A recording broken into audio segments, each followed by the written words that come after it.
대통령 집무실 이전 문제를 놓고 청와대와 윤석열 당선인 사이에 신경전이 계속되고 있습니다.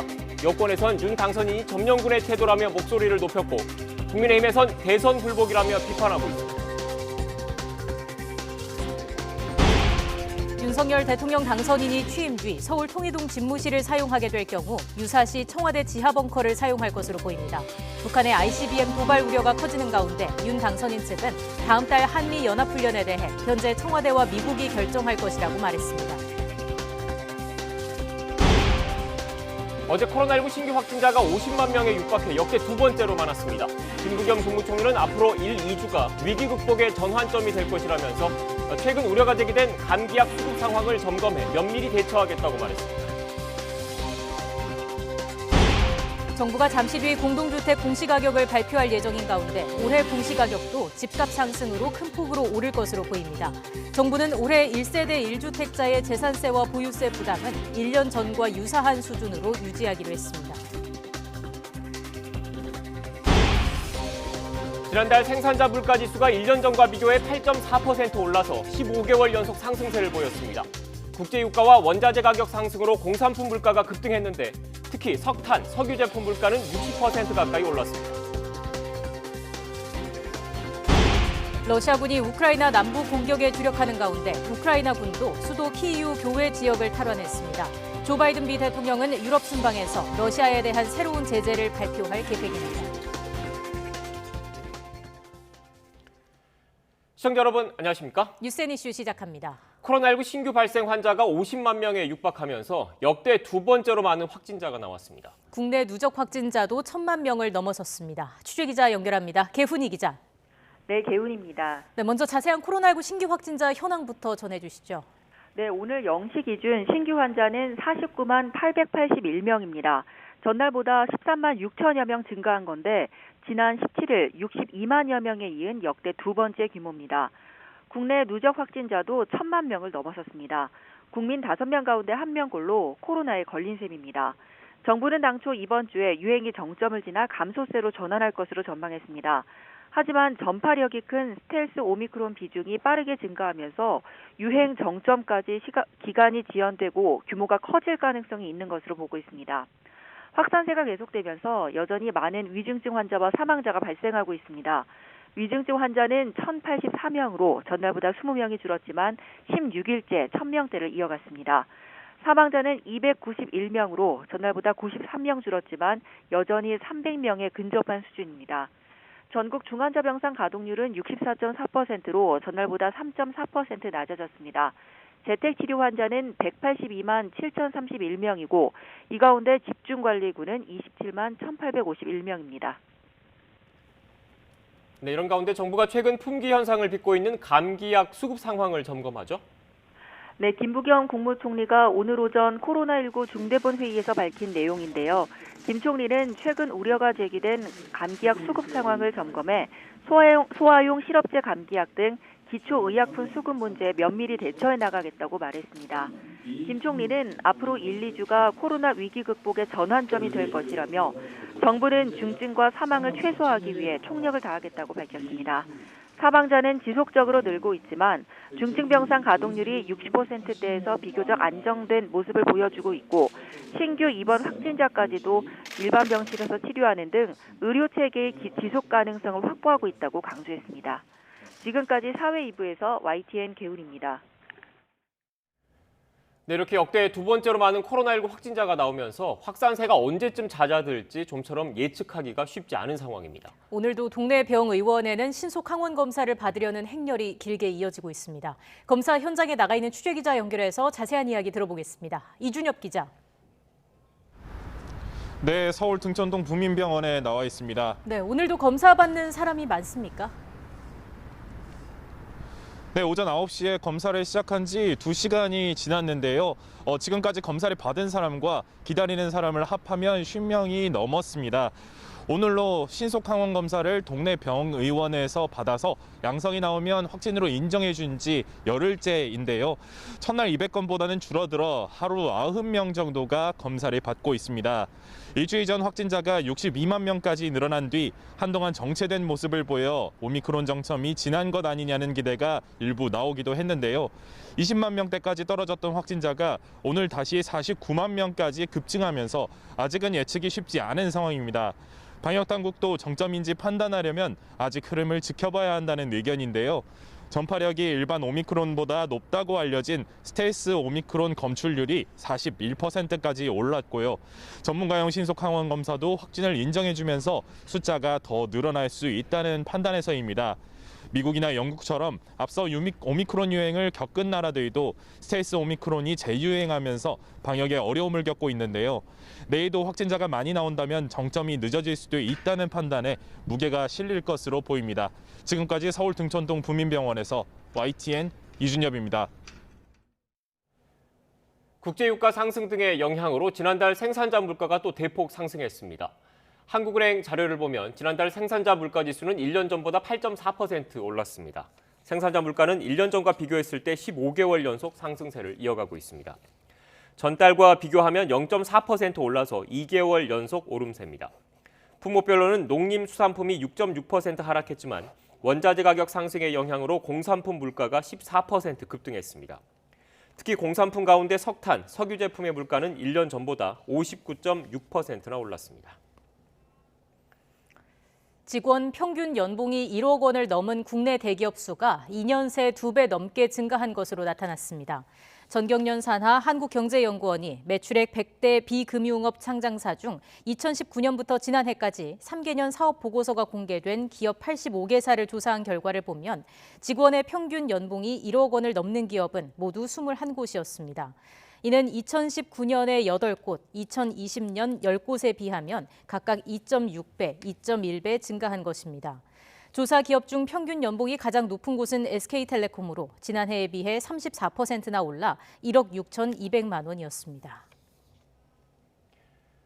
제주에서 승용차 추락 사고로 80대 노모가 숨진 것과 관련해서 아들이 존속살인 혐의로 경찰에 입건됐습니다.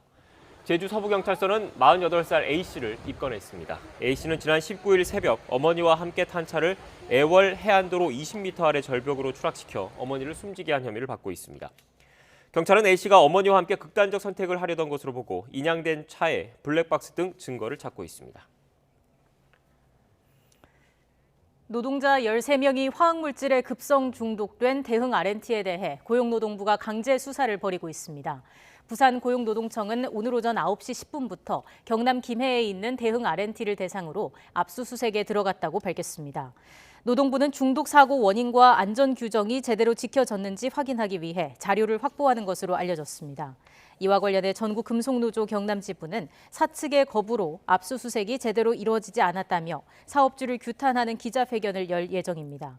대흥 R&T는 김해시 진례면에 있는 자동차 부품업체로 노동자 13명이 세척제에 든 화학물질 트리클로로메탄에 노출되면서 급성 간 중독이 발생했습니다.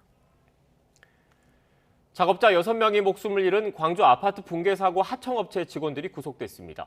광주지방법원은 어제 업무상 과실치사상 등의 혐의로 콘크리트 타설업체 직원 2명의 구속영장을 발부했습니다.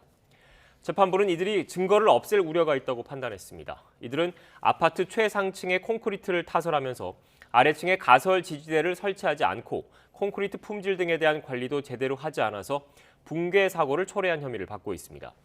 앞서 붕괴 사고 아파트 시공사인 현대산업개발 직원 3명이 구속됐고 오는 24일에는 감리업체 직원 3명을 대상으로 한 구속 전 피의자 신문이 열릴 예정입니다.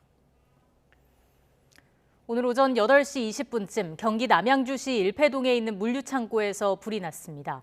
창고 안에서 작업 중이던 직원 1명은 곧바로 대피해 인명피해는 없었고 불은 1시간 반 만에 꺼졌습니다. 경찰과 소방당국은 정확한 화재 원인과 피해 규모를 조사하고 있습니다. 여러 계약으로 쪼개진 공사라도 공사 내용과 방법 등이 같다면 동일한 계약으로 봐야 한다는 대법원의 판단이 나왔습니다. 대법은 건설산업기본법 위반 혐의로 재판에 넘겨진 A씨의 상고심에서 무죄를 선고한 원심을 깨고 사건을 창원지방법원으로 돌려보냈습니다. 재판부는 분할 발주된 여러 공사가 동일한 공사에 해당하는지는 각 계약의 내용, 방법 등을 종합 고려해야 한다며 A씨가 건설업 등록제를 회피하거나 면탈할 의도도 계약을 분할 수주한 것으로 볼 여지가 크다고 판단했습니다. A씨는 건설업 등록을 하지 않은 채 2015년 4월 2,800만 원 상당의 아파트 방수 공사를 도급받아 시공하고 다음 달 5천만 원가량의 방수 공사를 다시 한 혐의로 재판에 넘겨졌습니다. 최근 10년 중 폭염과 한파 일수가 가장 많았던 2018년에 온열, 한랭 질환자가 가장 많이 발생한 것으로 조사됐습니다. 또 최근 10년간 대기 중 오존 농도가 상승하면서 오존 노출에 따른 초과 사망도 2배 이상 급증한 것으로 나타났습니다. 질병관리청은 이 같은 내용의 제1차 기후보건 영향평가 결과 보고서를 발간했다고 밝혔습니다. 네, 방역당국의 코로나19 관련 브리핑이 잠시 뒤에 시작됩니다. 현장으로 가보겠습니다.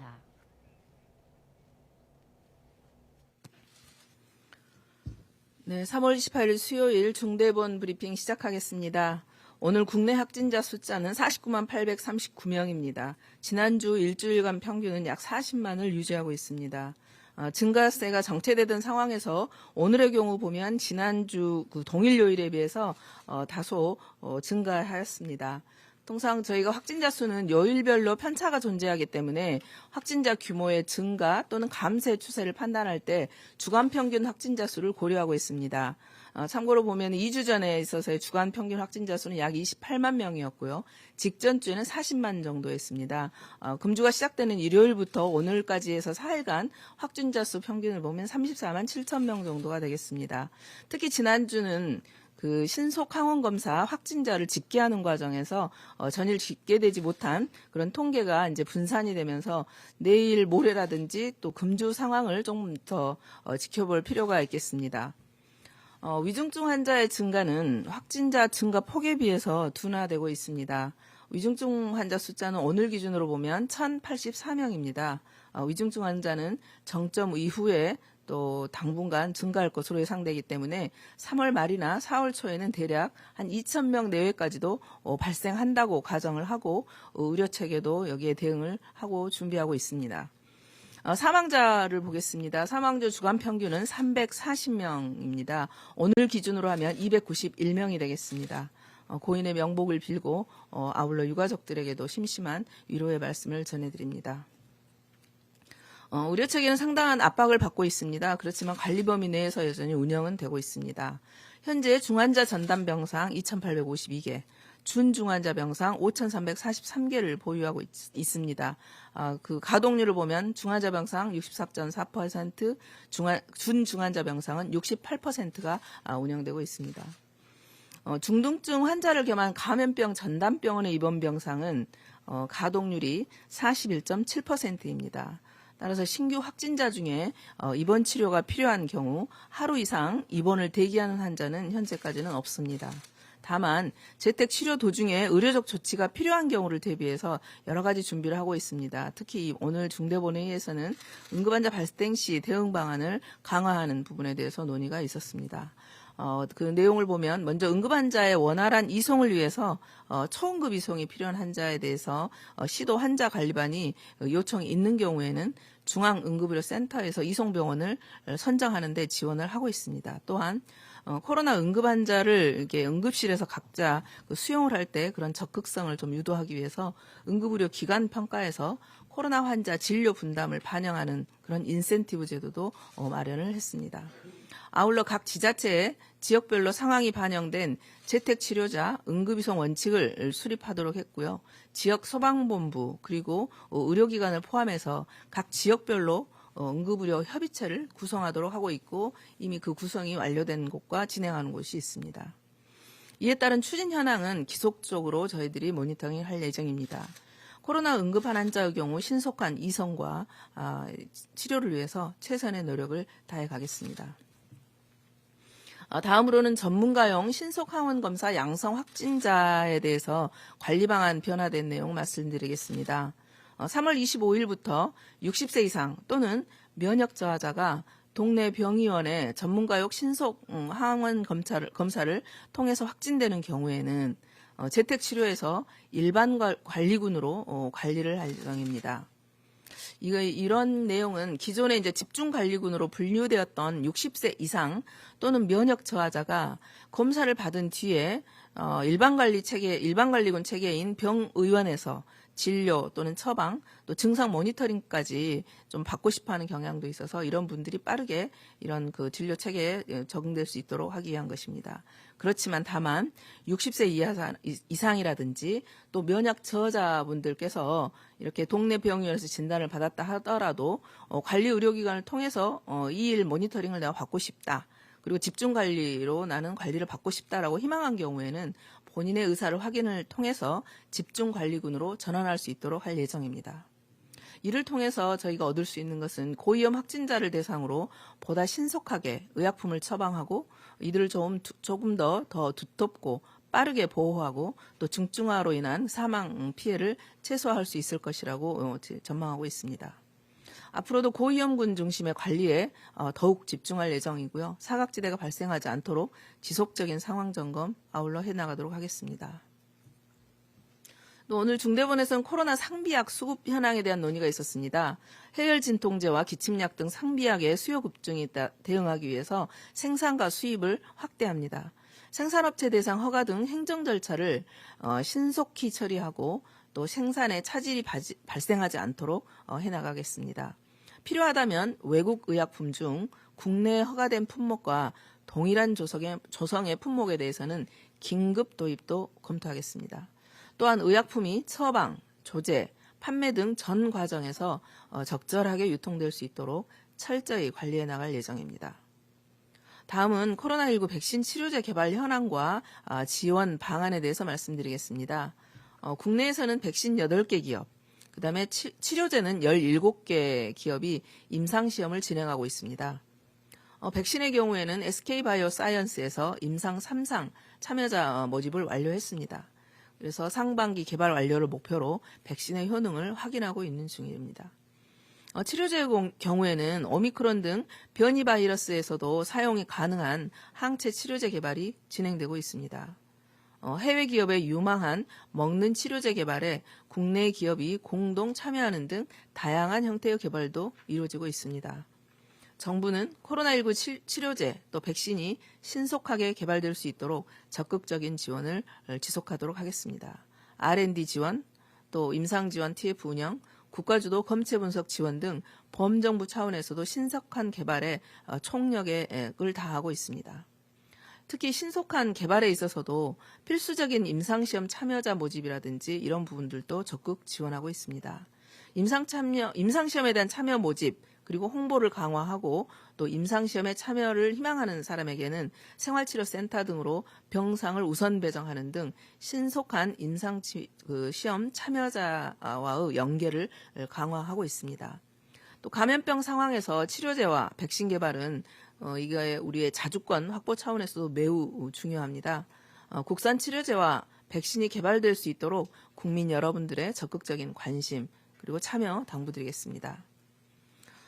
아직 유행의 정점이 도래하였는지 불확실한 상황으로 본격적인 감소 추세로 전환되는지는 이번 주 상황을 조금 더 지켜봐야 할 것 같습니다.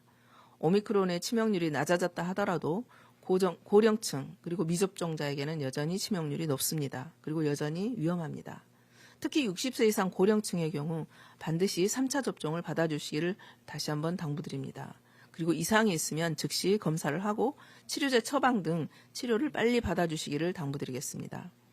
고령층 이외의 일반 국민들께서도 마스크 착용, 그리고 환기, 손 씻기 등 개인 방역 수칙을 철저하게 지켜주실 것을 부탁드립니다. 정부도 위중증과 사망의 피해를 최소화하고 방역과 의료 대응에 최선을 다해 나가도록 하겠습니다. 감사합니다. 네, 질의응답을 받기 전에 브리핑문을 네, 두 군데 정정하도록 하겠습니다. 네, 지금까지 방역당국의 코로나19 관련 브리핑 전해드렸습니다. 주요 내용 간략하게 다시 한번 전해드리겠습니다. 앞서 말씀드린 대로 국내 코로나19 신규 확진자 오늘 0시 기준 49만 명을 넘었죠. 지난 일주일 평균 40만 명대를 유지하고 있다고 방역당국은 설명했습니다.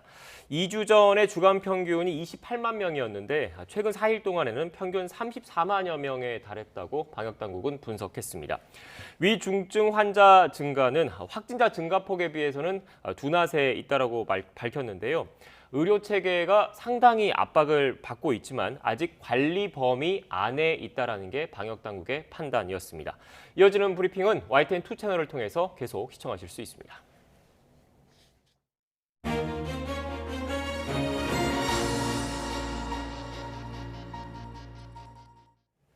올해 전국 공동주택 공시가격이 전년 대비 17.2% 상승한 것으로 나타났습니다. 정부는 공시가격 상승에 따른 세 부담 완화를 위해 올해 재산세와 종합부동산세를 지난해 수준으로 동결하기로 했습니다. 취재기자 연결해서 자세한 내용 알아보겠습니다. 오인석 기자. 네, 경제부입니다. 네, 먼저 올해 공시가격 얼마나 올랐습니까? 네, 올해 전국 공동주택 공시가격이 전년 대비 17.2% 상승한 것으로 나타났습니다. 국토교통부는 서울의 공동주택 가격이 14.2% 오른 것을 비롯해 경기 23.20%, 부산 18.31%, 대구는 10.17%가 상승했다고 밝혔습니다. 광주는 12.38%, 대전 16.35%, 충남 15.34%, 경북 12.22%, 경남은 13.14%가 각각 올랐습니다. 반면 세종은 전국에서 유일하게 4.57% 하락했습니다. 올해 공동주택 공시가격 현실화율은 전년 대비 1.3%포인트 상승한 71.5%였습니다. 공시가격 변동률은 지난해 19.05%보다는 1.83%포인트 하락했지만 2년 연속 두 자릿수의 높은 상승률이 이어졌습니다. 올해 공시가격은 부동산 공시가격 알림이 누리집에서 내일 0시부터, 해당 공동주택이 소재한 시군, 구청, 민원실에서는 내일부터 다음 달 12일까지 열람할 수 있습니다. 네, 이렇게 공시가격 상승에 따른 재산세 그리고 종합부동산세 부담을 완화하기 위해서 정부가 1세대 1주택자의 세금은 지난해 수준으로 동결하기로 했죠? 그렇습니다. 정부는 올해 1세대 1주택자의 재산세와 종합부동산세 부담을 지난해와 유사한 수준으로 동결하기로 했습니다.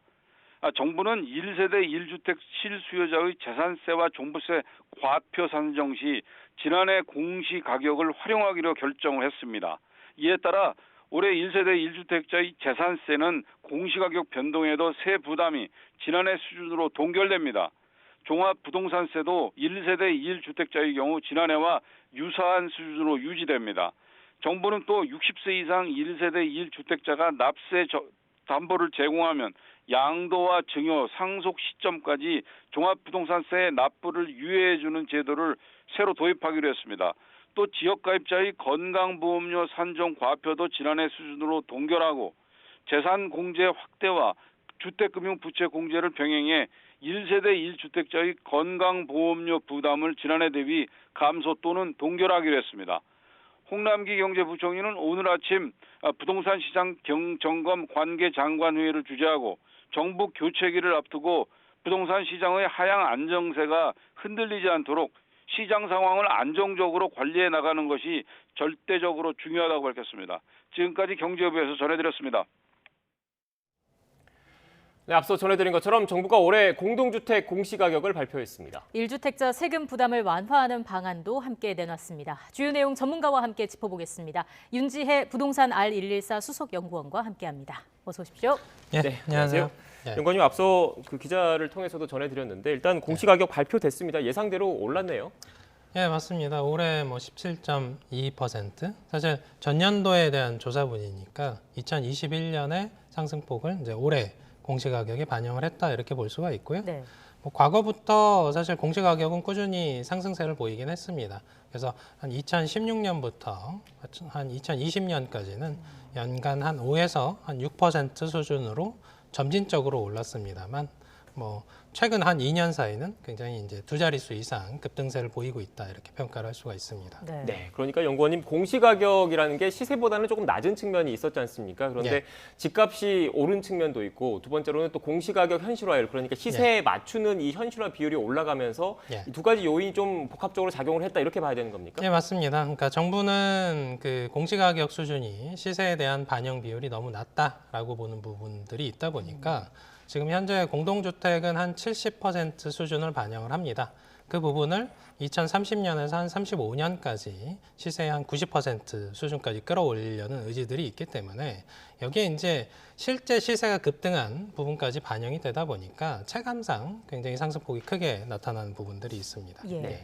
개념 정리를 좀 해볼게요. 공시가격이라는 게 어디에 어떻게 활용이 되는 건가요? 공시가격은 지금 설명드린 우리가 이제 주택을 보유하거나 뭐 토지를 보유하거나 했을 때에 이제 보유세, 과세의 기준점이 되는 거고요. 네. 이제 보유세는 재산세, 종부세 정도가 있고 거기에 이제 우리가 이제 기초연금이라고 하는 부분들이 있잖아요.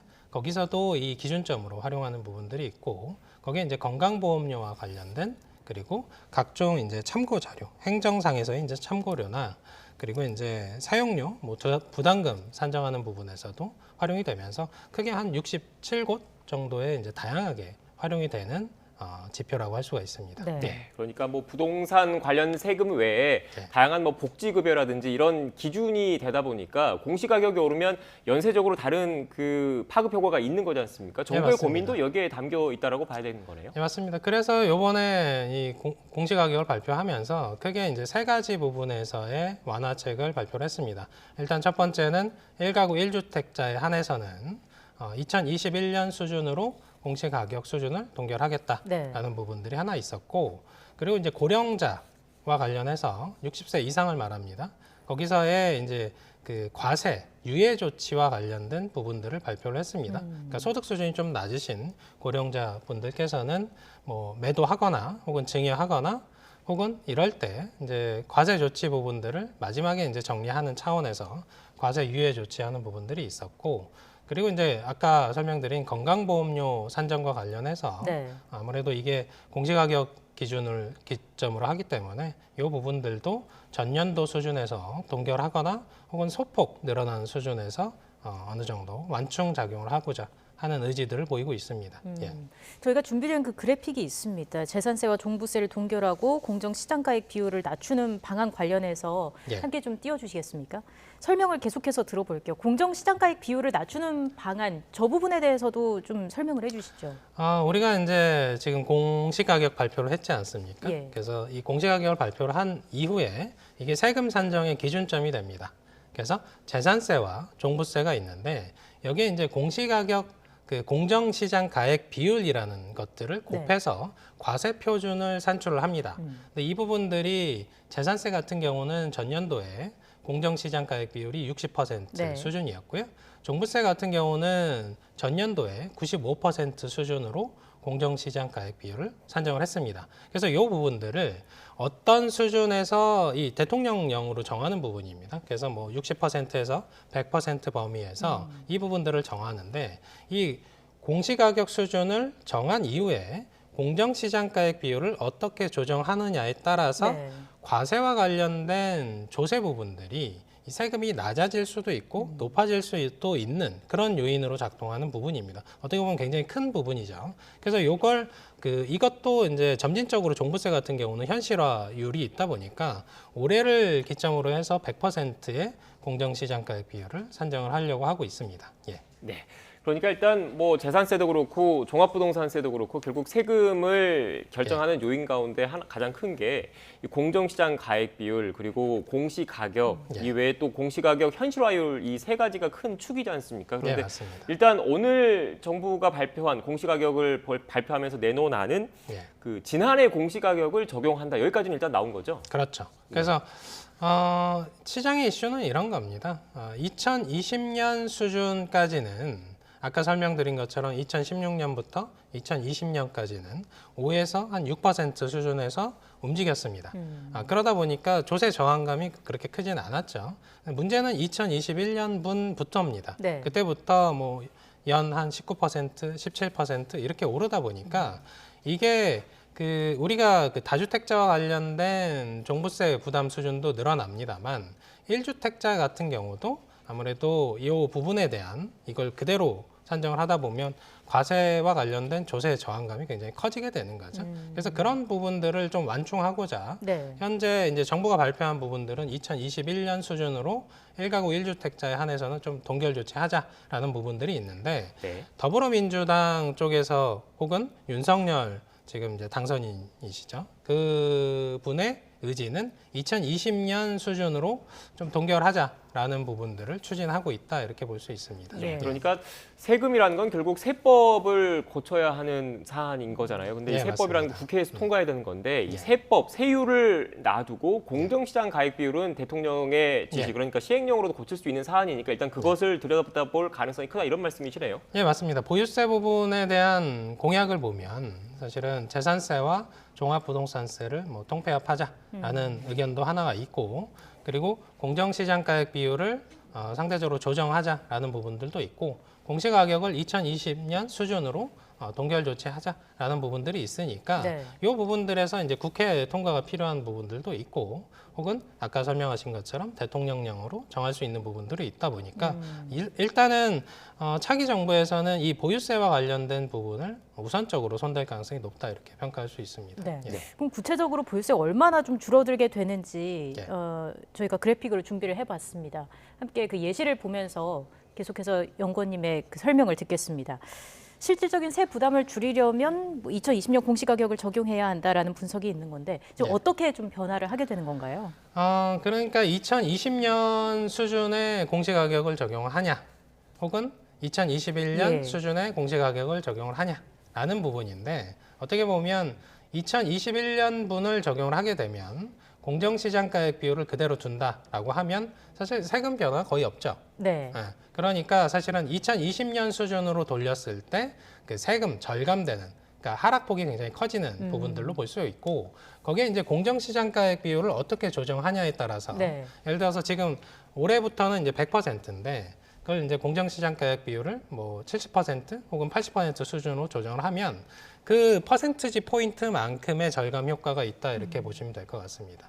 네. 일단 뭐 오늘 공시가격을 발표를 하긴 했는데 5월 이제 그 윤석열 당선인이 취임하고 나면 본격적으로 또 이 부분에 대한 논의가 이루어질 수밖에 없는 사안인 거네요. 어떻게 보면. 어떻게 보면 지금 시장의 이슈는 이런 겁니다. 네. 그러니까 거래세는 좀 낮춰주고 뭐 취득세나 양도소득세와 관련된 부분입니다. 그리고 보유세와 관련된 부분은 사실은 지금 동결 조치를 한다고 해서 앞으로도 계속 동결하기에는 좀 한계가 있습니다. 왜냐하면 공시가격이 실제 인상된 부분들을 점진적으로 반영을 해줘야 되거든요. 그러니까 보유세를 올리는 부분들을 속도 조절을 하더라도 이게 2030년, 2035년에 뭐 시세의 90% 수준까지 되는 부분들을 네. 뭐 좀 더 늘리는 거죠. 뭐 2040년, 2045년 이렇게 늘리는 와중에 거래세와 관련된 부분들을 조율을 해야 됩니다. 그래서 양도소득세와 관련돼서 우리가 지금 다주택자와 관련된 양도소득세 뭐 50% 수준으로 낮춰주는 부분들이 뭐 2년 정도의 시기를 두고 지금 진행을 하려고 하는 이유가, 일단 주택이라는 부분들은 공급하는 데까지 굉장히 시간이 오래 걸립니다. 네. 그러다 보니까 기존 주택 시장에서의 다주택자들이 쥐고 있는 그 물건들을 일단 시장에 나오게 해야 신축이 공급되기 전까지 시장을 좀 안정시킬 수 있는 요소들로 활용을 할 수 있다 보니까 일단 보유세도 보유세입니다만 지금 양도소득세 중과와 관련된 부분도 일단 차기 정부에서 우선적으로 손댈 과제라고 할 수가 있습니다. 네. 예. 일단 그 시장의 분위기를 좀 살펴보면 아파트를 팔려는 사람은 좀 줄고 강남권 같은 경우에도 하락세를 멈추고 보합 전환하기도 했더라고요. 이걸 좀 반등의 신호라고 볼 수 있겠습니까? 이슈는 이런 겁니다. 그러니까 지금 공약으로 나왔던 부분들을 보시면 양도소득세, 다주택자와 관련된 양도소득세 중과를 좀 완화해주겠다 하면 다주택자의 인식은 뭐냐면 완화해줄 때까지 일단은 팔지 않고 네. 기다리는 경향들을 보이죠. 반면에 실수요자는 이런 겁니다. 일단 대출과 관련돼서 좀 완화를 해주겠다라는 의지들을 표명을 하다 보니까 지금 섣불리 대출이 좀 안 나오는 과정에서 매수하려고 하지 않는다는 거죠. 그래서 이 매도자와 매수자 사이에 미스매칭 되는 부분들이 있고요. 거기에 정치적인 이슈가 아직 끝난 게 아닙니다. 네. 그래서 6월 1일에 뭐 과세 기준점도 있습니다만 6월 1일에 지방선거도 있습니다. 그러다 보니까 이 지방선거에서는 보통 대규모 개발 공약들이 좀 많이 나옵니다.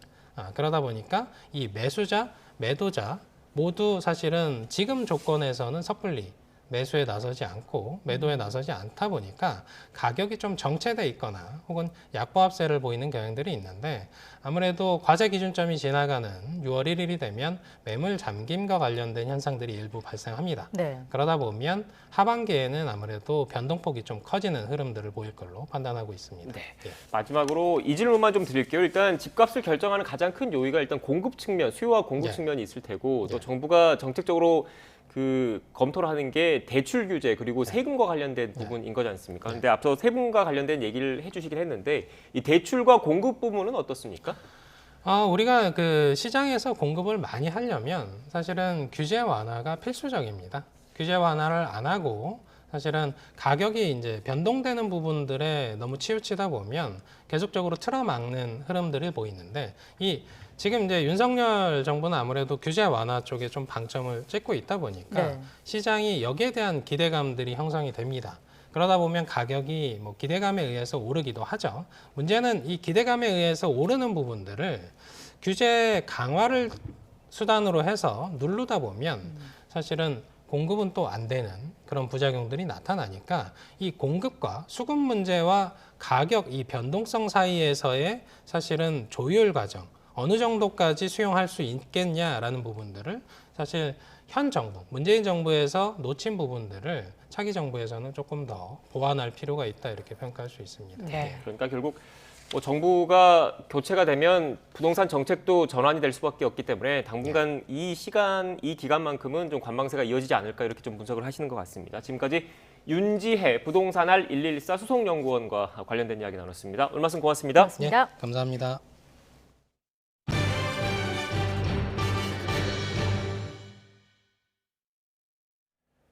새 정부 출범이 이제 48일 앞으로 다가왔는데 신구 권력 간 얽힌 매듭은 좀처럼 풀리지 않는 모습입니다. 대통령 집무실 이전 문제를 놓고 청와대와 윤석열 대통령 당선인 측 사이의 갈등은 격화하고 있고 양자 회동을 위한 협의 채널도 교착 상태입니다. 인수위에 나가 있는 취재기자 연결하겠습니다. 부장원 기자. 네, 서울 삼청동 인수위 사무실 앞입니다. 네, 집무실 이전 문제로 촉발된 청와대와 당선인 측 신경전 오늘 또 계속되고 있는 거죠? 그렇습니다. 어제 문재인 대통령이 국무회의에서 국정에는 아주 조그마한 공백도 있어서는 안 된다며 집무실 이전에 부정적 의사를 내비치자 윤 당선인 측은 일을 하게 해달라고 도와달라면서 맞대응하면서 정면 충돌했었습니다. 이후에는 양측 모두 직접 대응은 자제하면서도 앞서거니 뒤서거니 대국민 여론전을 이어가고 있습니다. 여권에선 집무실 이전에 따른 안보 공백 우려와 윤 당선인의 독선 이미지를 띄우려 부심인데요. 민주당 김병주 의원은 MBC 라디오에서 윤 당선인 측이 안보에 대한 개념을 너무나 안일하게 생각한다고 지적했습니다. 안민석 의원도 CBS 라디오에서 번갯불에 콩볶아 먹듯이 이전하려는 이유가 참 미스터리하다면서 국민 앞에 겸손한 태도를 보여야지 점령군의 태도를 보여선 곤란하다고 꼬집었습니다. 반면 국민의힘에서는 여권의 대선 불복 프레임을 띄우며 반발하고 있습니다. 권성동 의원은 CBS 라디오에서 물러나는 정부가 새로 출범하는 정부의 첫 업무를 이런 식으로 회방 놓는 건 처음 봤다고 비판했고 김기현 원내대표도 BBS 라디오에서 이런 형태로 대선 패배를 인정하지 않겠다는 건 국민 뜻을 역행하겠다는 거라고 지적했습니다. 네, 부장원 기자, 결국 문 대통령과 윤 당선인이 직접 만나서 풀어야 한다 이런 목소리가 크던데 실무 협의 진행 상황은 어떻습니까? 일단 양측 모두 만난 가능성을 닫아두고 있지는 않지만 뚜렷한 진척은 보이지 않습니다. 오늘 오전에 열린 윤 당선인 측 정례 브리핑에서도 이 같은 질문이 계속 이어졌는데요. 이에 김은혜 당선인 대변인은 순리대로 풀리길 바란다고 원론적인 입장을 유지하면서도 딱히 진전된 답은 내놓지 않았습니다. 들어보시죠.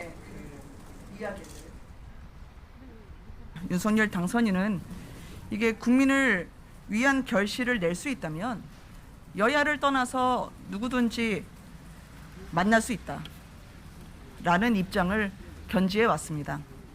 저는 순리대로 해결되기를 바랍니다. 그러면서도 늘 얼음장 밑에선 물이 흐른다는 표현으로 대화의 끈은 놓지 않고 있다고 피력했는데요. 현재로선 이철희 청와대 정무수석과 장제원 당선인 비서실장이 그제 만난 것을 끝으로 양측의 공식 협의 채널은 닫힌 상태입니다. 회동이 성사되기 위해서는 사전에 의제 설정이 어느 정도 마무리돼야 하는데 양측이 좀처럼 의견차를 좁히지 못하는 모습입니다. 일단 집무실 이전과 관련해서 예비비 지출 문제가 가장 큰 쟁점이고요. 한국은행 총재나 감사위원 선임 등의 인사권 문제를 놓고도 양측의 이견이 큰 것으로 전해집니다.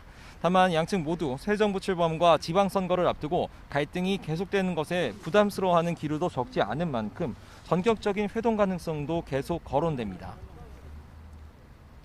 네, 인수위원회 상황도 살펴보죠. 분과별로 활동이 시작됐는데 각 부처 업무 보고 이틀째 진행되고 있죠? 그렇습니다. 우선 윤석열 당선인 일정을 살펴보면 오늘 별다른 공개 일정은 없었고 비공개 보고와 면담을 이어가고 있습니다. 오후에는 응웬 수원푹 베트남 국가주석과 전화통화가 예정돼 있습니다. 안철수 인수위원장은 오전 9시 간사단 회의를 비공개로 열었고요. 오후에는 코로나 비상대응 특별위원회 회의를 직접 주재합니다. 이 자리에선 손실보상 문제가 중점적으로 다뤄질 계획인데 특히 3월 말로 다가온 소상공인 대출의 만기 연장 문제가 집중적으로 논의될 전망입니다. 어제 국방부를 시작으로 부처별 업무 보고도 이틀째 이어지고 있는데 오늘은 통일부와 방사청 차례입니다. 통일부의 경우 최근 북한의 군사도발 가능성에 초점을 맞춘 새로운 통일 대북 정책과 부처 기능의 재조정 방안이 논의될 거로 보입니다. 인수위는 어제 국방부를 시작으로 모레까지 주요 부처로부터 업무 보고를 받는데 내일은 법무부와 대검찰청, 공정위와 산자부 등 핵심 부처들의 보고가 줄줄이 잡혀 있습니다. 지금까지 삼청동 인수위에서 YTN 부장원입니다.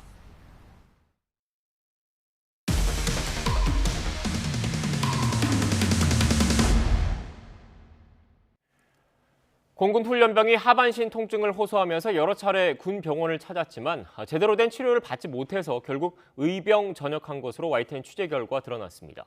군의관들은 엑스레이를 찍어달라는 요구도 민간 병원을 방문하겠다는 의사도 묵살한 것으로 알려져서 결국 감찰 조사를 받고 있습니다. 신준명 기자의 단독 보도입니다. 건강했던 22살 홍모 씨는 지난해 4월 공군에 입대했습니다. 훈련 2주차 때 발목을 접질렸고 오른쪽 허벅지와 골반에 통증이 시작돼 공군 교육사령부 기지병원에 내원했습니다. 당시 근육이 놀란 것 같다는 진단을 받고 진통소염제와 근육이완제를 처방받았습니다. 허벅지 쪽도 조금 아파오기 시작해가지고 그래서 이때도 그냥 그 병원에서 그냥 근육이 놀란 것 같다라고 하니까. 하지만 계속된 훈련에 다리가 올라가지 않는 증상까지 생겨 기지병원을 다시 방문했습니다. 당시 홍 씨는 엑스레이 촬영을 요청했는데 군의관은 받아주지 않았습니다. 간단한 촬영 하나 자체도 안 해준다는 게 되게 의아했었죠. 왜 안 해주는지. 왜 안 해준다는지에 대해서 설명은 없었나요? 네, 그런 것도 설명이 없고 그냥 엑스레이 촬영은 힘들 것 같다라고 얘기하고 다시 돌려보내더라고요. 제대로 된 진단이나 치료를 못 받은 채 4주차 행군까지 한 이후 통증이 급격히 악화됐습니다. 이에 홍 씨는 응급실을 찾았지만 당시 군의관은 다리를 몇 번 움직여보더니 이게 응급진료로 올 일이냐며 폭언했다는 게 홍 씨의 증언입니다. 너가 밖에 있었으면 이런 거 가지고 민간병원 응급실에 가느냐 이렇게 얘기를 하더라고요. 되게 막 속상하기도 하고 되게 놀랐죠. 왜냐면은 의사가 그렇게 얘기하는 거는 제가 한 번도 못 봤는데. 이후 이틀 만에 다시 찾게 된 기지병원. 부모와 함께 민간병원 외진을 요청했지만 군의관과 훈련소대장은 특별한 이유 없이 묵살했습니다. 결국 후반기 교육까지 모두 마치고 공군 8전투비행단에 배치된 홍 씨. 증상이 생긴 지 2달여 만인 6월 말이 돼서야 국군 춘천병원에서 CT와 MRI를 찍을 수 있었고 이후 한 달 뒤 고관절 스트레스 골절과 무혈성 괴사소견을 받아 인공관절 치환 수술을 받게 됐습니다. 훈련소장 그 교육사령관 막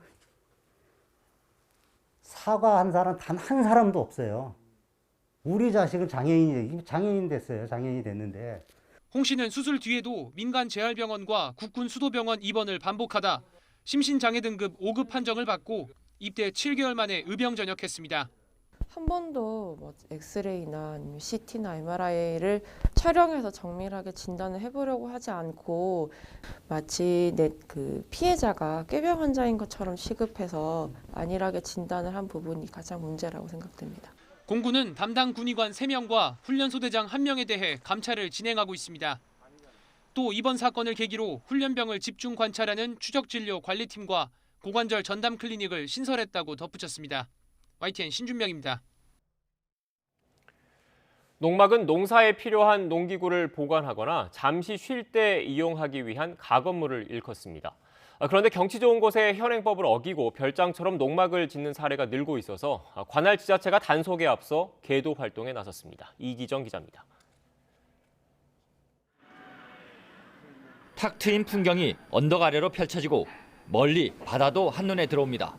이렇게 풍광이 좋은 곳에 자리 잡은 농막. 하지만 이곳은 불법 시설입니다.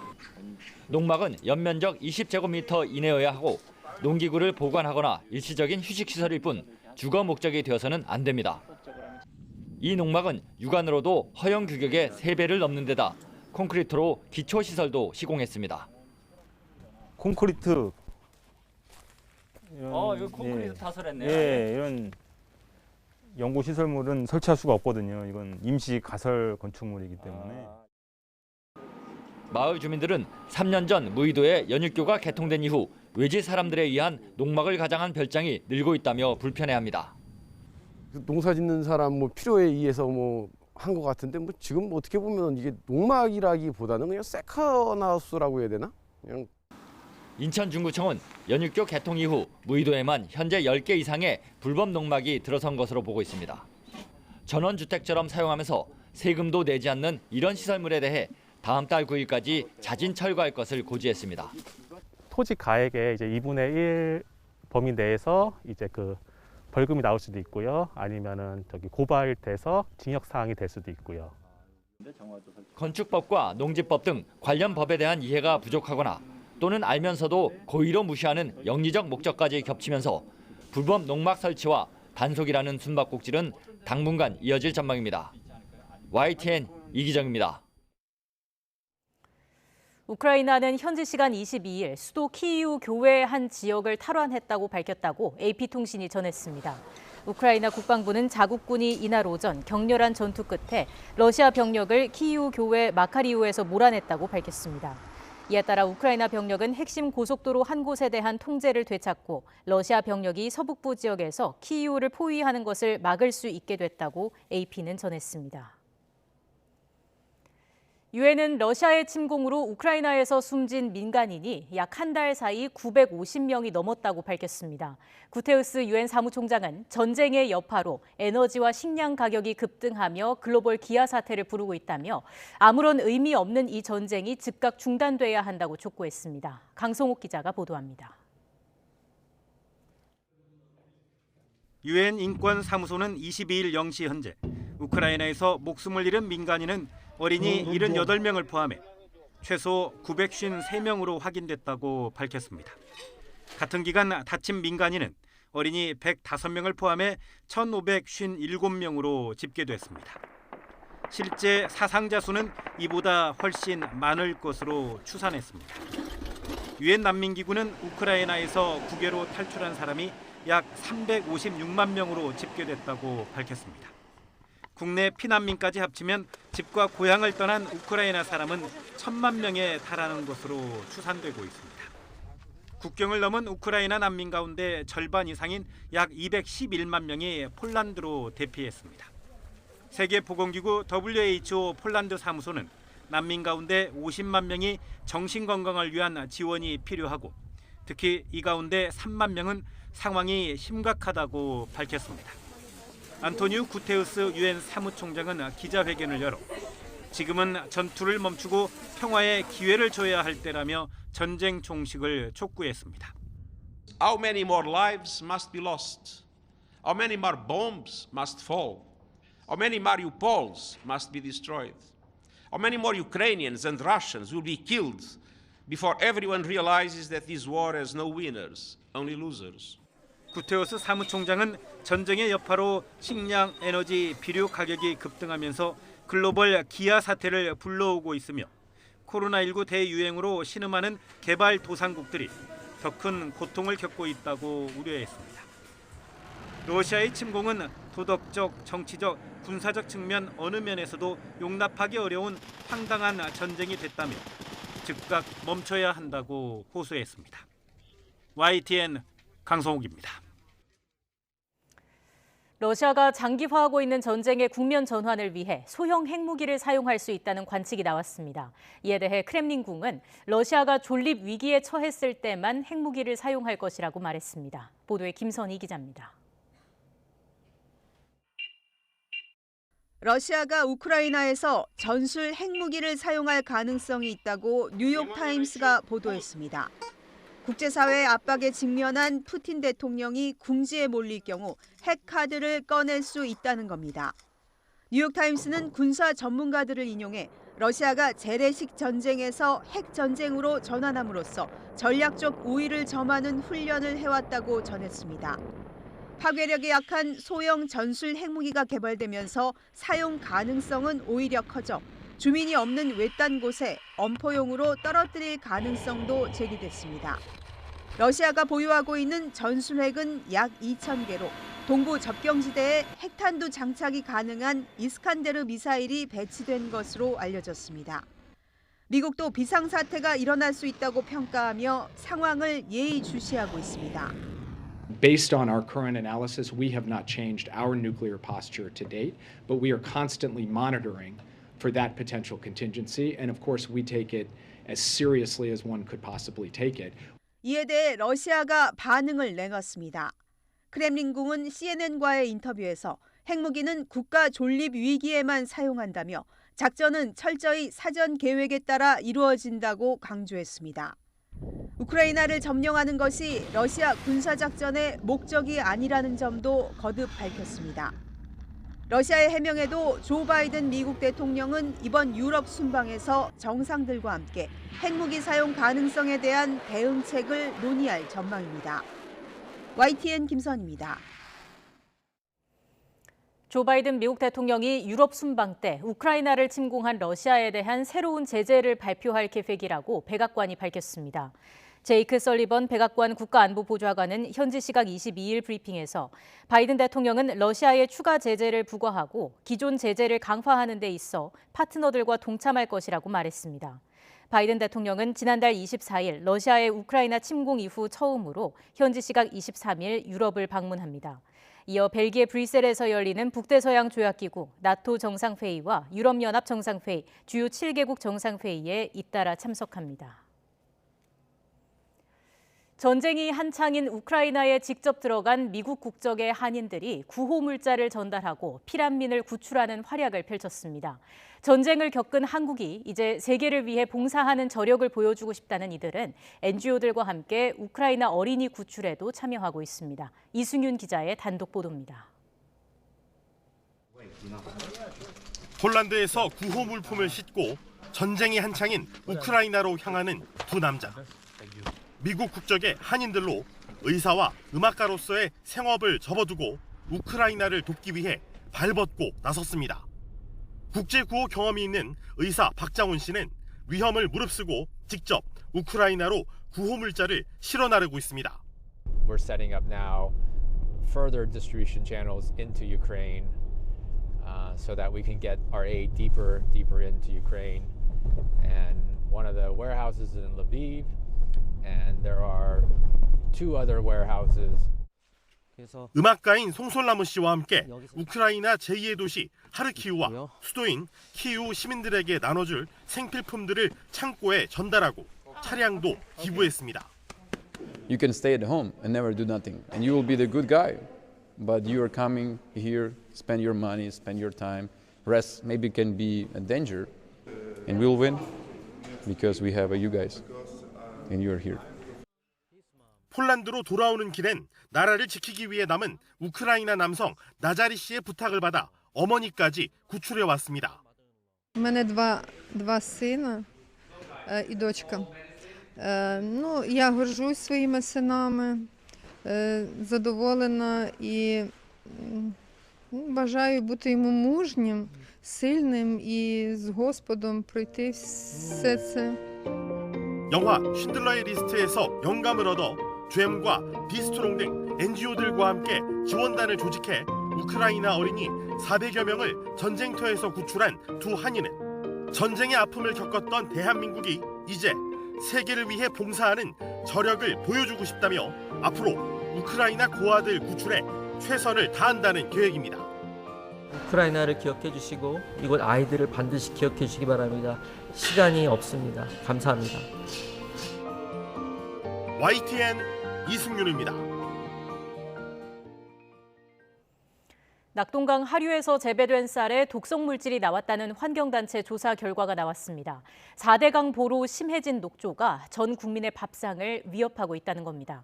이 단체는 윤석열 당선인에게 4대강 계승 공약 폐기와 대책 마련을 촉구했습니다. 김대겸 기자입니다. 지난해 7월 대구 달성군 강정고령보 상류, 짙은 초록빛 녹조가 강 표면을 뒤덮었습니다.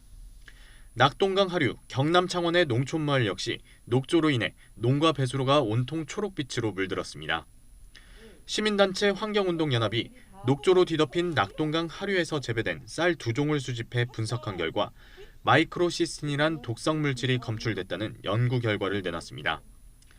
마이크로시스틴은 녹조를 유발하는 남조류가 만들어내는 독소로 남성 정자수를 감소시키거나 간 독성 등을 일으키는 것으로 알려졌습니다.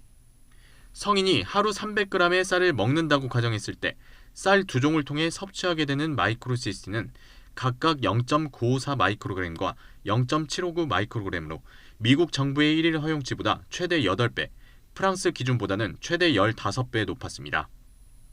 전국의 가정에서 식당에서 녹조 독성이 들어있는 밥과 김치를 먹고 있다. 사태가 이 지경에 빠지도록 국가는 무엇을 하고 있단 말인가.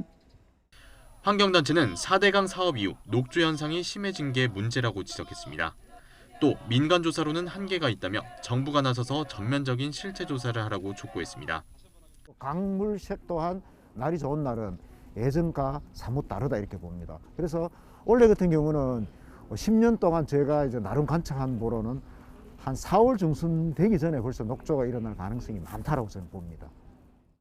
정부도 식약청이 관련 검사법을 마련한 대로 올해 안에 실태 조사에 착수할 예정입니다. 다만 윤석열 대통령 당선인은 후보 시절 4대강보 유지 공약을 내세운 터라 환경단체 요구를 수용할 가능성은 크지 않다는 전망도 나옵니다. 4대강 이 보호 사업을 아주 폄훼하면서 부수고 이러고 있는데 이거 잘 지켜서 이 지역의 농업용수와 깨끗한 물을 우리 상주 문경 시민들께서 마음껏 쓰실 수 있도록 환경단체들은 4대강보를 열어 물을 흘려보내지 않는 한 근본적 문제 해결을 기대할 수 없다며 윤석열 정부의 4대강 계승 공약을 폐기하라고 거듭 촉구했습니다. YTN 김대겸입니다.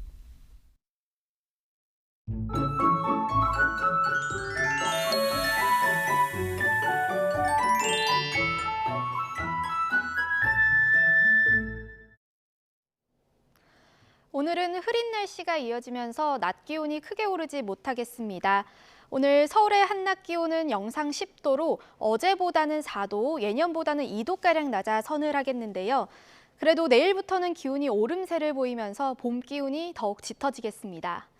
오늘 전국이 대체로 흐린 가운데 제주도는 낮까지 비가 조금 내리겠고 제주 산간에는 1cm 안팎의 눈이 내려 쌓이겠습니다. 내륙에도 빗방울이 떨어지는 곳이 있겠습니다. 오늘도 서쪽 지방은 공기가 탁하겠습니다. 경기 남부와 충청, 광주와 전북은 종일 대기질이 나쁨 수준을 유지하겠습니다. 오늘 낮 기온은 어제보다 1도에서 3도가량 낮겠습니다. 서울 10도, 대전 10도, 광주 12도, 부산은 14도가 예상됩니다. 내일은 다시 날이 개면서 포근한 봄 날씨를 되찾겠고요. 금요일과 토요일 사이 전국에 비가 내릴 전망입니다. 날씨였습니다. 뉴스앤이슈 2부는 정치권 소식으로 문을 열겠습니다. 저희는 잠시 뒤에 뵙겠습니다.